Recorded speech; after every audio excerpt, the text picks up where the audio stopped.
এটাকে ছোট হাতের এম দিয়ে লিখতে পারো, ঠিক আছে? তাহলে আর কোনো কনফিউশন নাই। তাহলে এখানে দেখতে পাচ্ছ যে এই এমটা হচ্ছে এই লোড, আর এই জি হচ্ছে অ্যাক্সিলারেশন ডিউ টু গ্র্যাভিটি, এল হচ্ছে কি এক্সটেনশন, এই যে তুমি দেখতে পাচ্ছ এখানে, আর কে হচ্ছে স্প্রিং কনস্ট্যান্ট, যেটা অ্যাকচুয়ালি বোঝায় স্প্রিংটা কতটা টাফ বা কতটা এটার একটা সুন্দর ইয়ে আছে, কতটা স্টিফ, কতটা শক্ত সেটা বোঝায়। ডিয়ার স্টুডেন্টস, এখন আমরা প্লট করব এল ভার্সেস এম গ্রাফ। একটু পরে আমরা টি স্কোয়ার ভার্সেস এম গ্রাফও প্লট করব, ঠিক আছে? তো দেখো এল ভার্সেস এম গ্রাফটা তোমরা যখন ম্যানুয়ালে দেখবা তখন তোমরা দেখবা যে ল্যাব ম্যানুয়ালে বা ল্যাবের বইগুলোতে যে এল ভার্সেস এম গ্রাফটা হয় একটা মূলবিন্দুগামী সরলরেখা।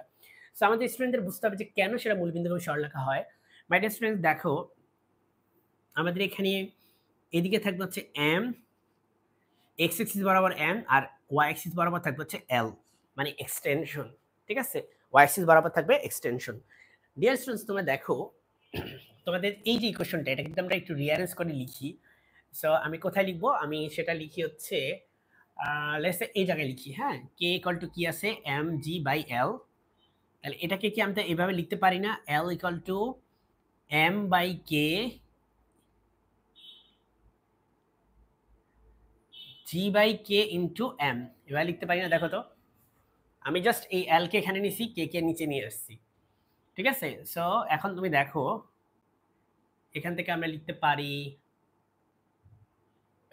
এল মানে কি ওয়াই, ওয়াই এক্সিসের দিকে কে আছে এল আছে, আর এম মানে কি এম হচ্ছে এক্স, কারণ এক্স এক্সিসের দিকে কে আছে এম আছে। তাহলে আমরা এখানে লিখি ওয়াই ইকুয়াল টু এল ধরে নিছি, মানে এল ইকুয়াল টু ওয়াই ধরে নিছি, আর হচ্ছে X equal to sorry M equal to X ধরে নিছি। তাহলে তুমি এখান থেকে দেখতে পাচ্ছ যে এই যে জি বাই কে এটাকে আমরা এম ধরতে পারি বা বি ধরতে পারি, বি, যেখানে বি ইকুয়াল টু কি, বি ইকুয়াল টু হচ্ছে জি বাই কে আমরা ধরে নিছি, বি ইকুয়াল টু হচ্ছে জি বাই কে। আর এটাই হচ্ছে একটা মূলবিন্দুগামী সরলরেখার সমীকরণ। ডিয়ার স্টুডেন্টস, তোমরা নিশ্চয়ই ইন্টারে পড়ছো Y equal to M X হচ্ছে একটা মূলবিন্দুগামী সরলরেখার সমীকরণ, যেখানে আমি জাস্ট এটাকে বি এক্স দিয়ে লিখছি আর কিছুই না। তার মানে আমি এম এর জায়গায় বি দিয়ে লিখছি, ঠিক আছে? কেন এম এর জায়গায় বি দিয়ে লিখছি? কারণ আমাদের অলরেডি এখানে ম্যাস এম দিয়ে হচ্ছে ম্যাস রিপ্রেজেন্ট করে।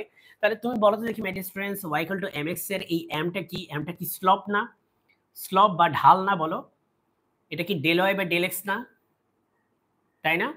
তাহলে এই বি হচ্ছে কি, এখানে বি হচ্ছে স্লপ, ঠিক আছে? বি হচ্ছে স্লপ। তাহলে চলো মাই ডিয়ার স্টুডেন্টস, তুমি দেখে বুঝতে পারলে যে এটা একটা মূলবিন্দুগামী সরলরেখার সমীকরণ। তার মানে এই সমীকরণটার হচ্ছে এরকম হবে, এই মূলবিন্দু, এই যে মূলবিন্দু হচ্ছে এইটা দিয়ে যাবে এবং সেটা হচ্ছে একটা সরলরেখা হবে, তার মানে এরকম হবে, এরকম হবে। তার মানে ধরো 50 লোডের জন্য, 50 গ্রাম লোডের জন্য তুমি একটা এক্সটেনশনের মান পেলে, আমি এটা জানি না, কাল্পনিক। 100 গ্রামের জন্য আরেকটা এক্সটেনশনের মান পেলে, 150 গ্রামের জন্য আরেকটা এক্সটেনশনের মান পেলে, 200 গ্রামের জন্য আরেকটা এক্সটেনশনের মান পেলে, সেজন্য এটা একটা সরলরেখা হবে। কিন্তু খেয়াল রাখতে হবে তোমার এই সরলরেখা যেন মূলবিন্দুতে মিলে, যদি না মেলে তাহলে কিন্তু তোমার গ্রাফ হয়নি, ঠিক আছে? তার মানে তোমাকে এটা মূলবিন্দুতে মিলাতে হবে। ওকে, সো আশা করি তুমি বুঝতে পারছো যে কেন এই সরলরেখাটা, সরি, কেন এই গ্রাফটা একটা সরলরেখা হয়। তোমরা ম্যানুয়ালে দেখতে পাবে যে এটা একটা সরলরেখা আকারে প্রকাশ করা হয়েছে, বা তোমাদের ল্যাব বইগুলোতেও দেখতে পাবে। আশা করি আজকে তোমরা বুঝতে পেরেছো যে কিভাবে আমরা একটা ইকুয়েশন দেখে বুঝতে পারি যে সেটার স্লপ কি হবে। তাহলে মাই ডিয়ার স্টুডেন্ট, বলো তো দেখি এই সরলরেখার স্লপ কি হবে বলো। স্লপ বের করার জন্য আমরা যে কোনো দুইটা পয়েন্ট নিতে পারি। ধরো আমরা এই পয়েন্টটা নিব আর হচ্ছে এই পয়েন্টটা নিব, নিয়ে এই দুইটা পয়েন্টের এই যে এই হাইটটা হচ্ছে ডেল ওয়াই আর এইটুকু হচ্ছে ডেল এক্স। তাহলে আমরা এখানে যদি স্লপ বলি, স্লপ হচ্ছে কি del Y by del X. তাহলে বলো তো দেখি এখানে স্লপের মান কত পাইছি আমরা, জি বাই কে পাইছি। তাহলে ডিয়ার স্টুডেন্টস, এখানে তুমি যে স্লপের মান পাবা সেটা হচ্ছে জি বাই কে। তাহলে স্লপের মান তুমি বের করলে তুমি দেখো কে এর মান বের করতে পারবা না, কে মানে কি জি বাই স্লপ।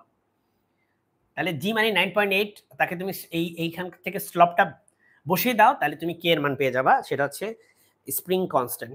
সিমিলারলি এখন আমরা হচ্ছে এটা করার চেষ্টা করব, ঠিক আছে? এখানে তুমি দেখতে পাচ্ছ আমরা যখন এটাকে এভাবে টেনে ধরি, এই লোডটাকে এভাবে ধরে আস্তে করে টানি নিচে, দেখো আমি আবার একটু দেখাই তোমাকে, এই যে এভাবে ধরে আস্তে করে একটু টেনে নিচে আমরা ধরি। যখন আমরা আস্তে করে একটু টেনে ধরি তখন এখানে একটা অসিলেশন হয়। আমি কিন্তু এই ল্যাবটা তোমাদেরকে দেখাইছি আলাদা করে একটা ভিডিওতে দেখাই।